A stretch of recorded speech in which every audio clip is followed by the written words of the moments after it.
تعلم وتعلم ونفع الانتفاع تذكر تذكير والإفادة الاستفادة حتى على تمسك بكتاب الله تعالى سنة الرسول والدعاء إلى الهدى دلالة الخير وقيام مرضات الله وقربه وثوابه من الله تعالى آمين. بسم الله الرحمن الرحيم. فصل النجاسة ثلاث مغلظة والمخففة والمتوسطة. Tapi ini insyaallah kita akan membahas yang disebut an-najasat, yaitu najis-najis itu ada tiga grade, ada tiga macamnya. Yang pertama mughalladhah. Disebut mughalladhah kalau diterjemahkan adalah najis yang berat, mukhaffafah ringan, mutawassithah yaitu yang sedang. Jadi ada berat, ada ringan, ada sedang. Adapun al-mughalladhah najasatul kalb wal khinzir wa far'u ahadihima. Yang disebut mughalladhah ataupun yaitu najis yang berat adalah najis anjing, wal khinzir babi, dan peranakan dari keduanya. Peranakan daripada anjing dan babi tersebut. An-najasat mughalladhah allati hiya al-qismul awal min aqsami najasah najasatul kalb wal khinzir wa ma tawallada minhuma. Dan apa-apa yang dilahirkan daripada hewan tersebut, yaitu apa-apa yang dilahirkan daripada anjing dan babi. Aw min ahadihima ma ahyawan tahir fa in laqiya syai'un kalban khinzir aw far'uhuma aw syai'in min fadli ahadihima laqiya ma tanajjasa biha ma arbuba ahadin jani min jami' tanajjas najasat mughalladhah wa sayyati hukmuha. Nah, yang dimaksud di sini ini adalah contoh peranakan atau yang disebut daripadanya contoh anjing nikah atau kawin lah, kalau bahasanya bukan nikah, kawin dengan kambing, contoh kayak gitu, lahir anaknya ya najis kayak gitu, dihukumi najis dan itu haram kayak gitu, walaupun umpama menyerupai daripada kambing kayak gitu. Begitu juga babi menggauli apa contohnya kayak kambing lah, gampangannya lagi lahir, begitu juga sama kayak gitu. Nah, itu yang disebut daripadanya najis mughalladhah, najis yang berat kayak gitu. Yang berikutnya adalah mukhaffafah, najis yang ringan. Apa sih najis yang ringan itu? Najis yang ringan itu adalah baulu sobi alladzi lam yat'am ghairal laban wa lam yablugh haulain, yaitu kencing atau kencingnya anak kecil yang mana dia belum makan apapun kecuali ASI. Jadi kalau udah kena pisang, kena bubur bayi dan yang lainnya, maka itu tetap dikategorikan masuknya mutawassithah kayak gitu. Jadi nggak serta-merta kencingnya anak kecil walaupun usia 7 bulan 8 bulan akan tetapi makannya atau minumnya selain daripada ASI, maka itu udah dikategorikan mutawassithah, gampangannya gitu. Walam yablugh haulain, atau memang posisinya itu belum sampai 2 tahun kayak gitu. Ghairal laban walam yablugh haulain kayak gitu.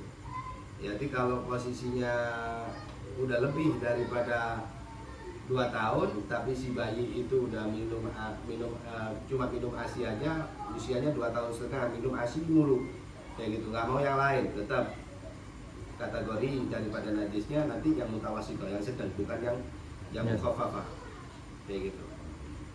Amal makna najasat mukhaffafah allati hiya qismu tsani min aqsami najasah, yaitu najis yang ringan itu adalah bagian daripada kedua daripada bagian najis, yaitu baulus sobi tadi.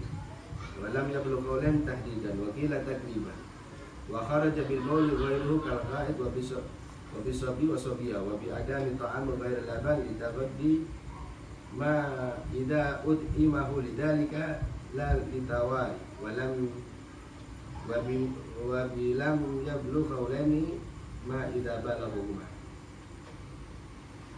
yaitu tadi fa inna najasatul baul fi jami' hadis surah ghairal awal najasatul mutawassithah.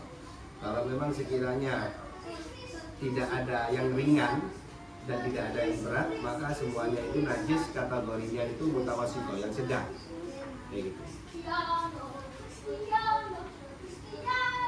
Kalau memang sekiranya posisinya cara mensucikannya, bagaimana kalau orang itu terkena najisnya bayi baru umur 1 bulan katakanlah gitu, maka cukup di rosil mak, kasih air, dicipratin aja pakai air, maka itu sudah menjadi menjadi syarat untuk mensucikan daripada baulu sobi, yaitu kencingnya anak kecil tersebut atau kencingnya bayi lah istilahnya gitu. Ma'un galil mutlaqan atau katsiran wa ghayyar atau asaba syai', atau di apa disebutnya itu ditimpa gitu, dibersihin dengan air doang, kayak diguyurin dikit aja atau cuma dicipratin maka udah cukup. Adapun yang terakhir adalah al-mutawassithah, yaitu yang biasa itu najasat, semua najis. Semua najis itu judulnya adalah grade-nya yaitu grade yang sedang. Jadi apa itu an-najasatul mutawassithah allati hiya qismu tsalits min aqsamin najasah, bagian najasah itu ma ada mughallatu wal mukhaffafah, yang mana dia bukan najis yang berat dan bukan najis yang ringan, maka itu disebut najis yang sedang. Seperti apa? Kal khamr, sebagaimana minuman keras, wadam, begitu juga sebagaimana darah, wal qaih, nanah, wal mayyit ghairu adami, mayit yang sekiranya bukan adami, bukan yang disebut daripada adami. Adami itu manusia kayak gitu. Wasamak kayak gitu. Selain daripada samak. Samak itu apa? Ikan. Gitu. Karena ikan itu bangkai ikan tetap halal. Kayak gitu. Wal jarad. Jarad itu belalang. Jadi bangkai belalang diperbolehkan. Kayak gitu. Wal baul ghairu bauli sabi sabiq. Wal madi wal wadi. Madi, wadi, sebagaimana kita warait, bulu-bulu, wal mani al-kabir wa khinzir. Begitu juga mani anjing dan khinzir, wa ma tawallada minhuma aw min ahadihima. Wa laban ma la yukal ghairu adam. Nah, itu yang disebut daripadanya apa tadi itu najis yang tengah atau yang sedang. Wal juz'in munfasil min hayawanin hayy hukmuhu mayyita tahara wa najasa. Ila sa'alaka ma'kul haji warisu wa baru fa inna tahiru man kana minna. Adapun bagian yang terpotong daripada hewan yang hidup, maka itu dihukumin mayit. Kayak gitu. Orang potong kambing tahu-tahu dari kakinya aja, ya udah bangkai. Kayak gitu. Adapun ketika dipotong, maka ya munfasil dipecah-pecah begitu, maka itu diperbolehkan tohar. Berarti itu menunjukkan tata cara. Tata cara itu menunjukkan bagaimana posisinya dan keadaannya itu bisa jadi bangkai ataupun jadi taharah kayak gitu. Illa sya'ar al-ma'qul al-hayy warisuhu wa baruhu fa inna qala wa kana maytan najasa. Begitu juga cara nanti kita akan bahas. Begitu juga maninya hewan itu akan mengikuti sebagaimana hewannya ini najis ataupun hewannya ini nggak najis kayak gitu. Kalau maninya kambing ya masih dikategorikan najis kayak gitu. Karena apa? Posisinya karena kambingnya itu bukan hewan yang najis. Tapi kalau maninya mani anjing, mani babi, maka ya najis kayak gitu. Andal manil kana bal khinzir najisun najasan mughallad atau kanajasatihi. Nah, begitu juga mani anjing dan maninya babi itu najis sebagaimana najisnya mughaladhah, najis yang berat kayak gitu. Nah, adapun berikutnya adalah fasal al-mughaladhah tadhuru bis'abha ghasala dan ba'za izal ainiha ihdahuna biturab.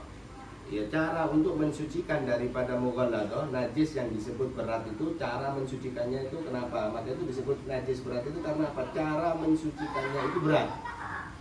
Gitu. Jadi kita harus memahaminya kenapa sih kok disebut ada najis kok dibagi-bagi? Iya, karena dibagi-baginya di sini ini berat, ringan, sedang, itu dikarenakan tata cara untuk mensucikannya. Adapun yang berat yaitu tadhuru bisab'i ghazalatin ba'da izalati ainiha, yaitu dengan 7 siraman. Gitu ya, setelah dia menghilangkan daripada keaslian daripada najis tersebut.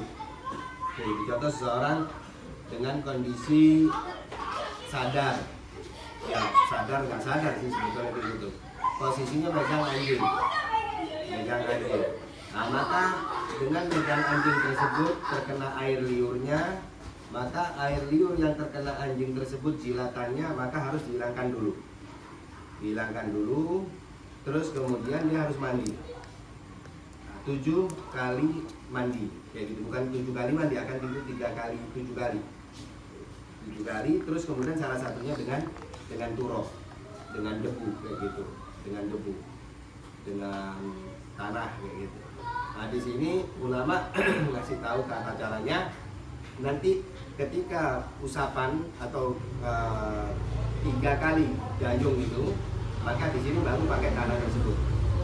Digosok bagian yang kena, khususnya bagian yang kena. Walaupun udah dihilangkan pakai air, tapi digosok lagi pakai tanah tersebut.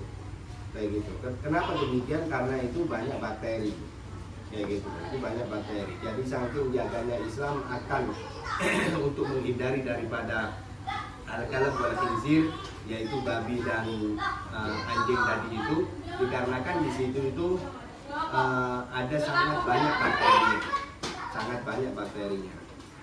Nah, maka dengan demikian ketika keempat dengan contoh 7 kali basuhan, 7 kali basuhan, yang keempat pakai debu, pakai tanah, semuanya digosok, khususnya bagian yang terkena jilatan. Setelah itu selesai, baru yang kelima, keenam, ketujuh itu dengan air lagi, kayak gitu. Atau mungkin yang keenam di break dulu, dia ambil sabun, dibersihin badannya, terus kemudian baru istilahnya dipakai gayung lagi, kayak gitu, mandi lagi, kayak gitu. Jadi benar-benar disebut najis mughalladhah, najis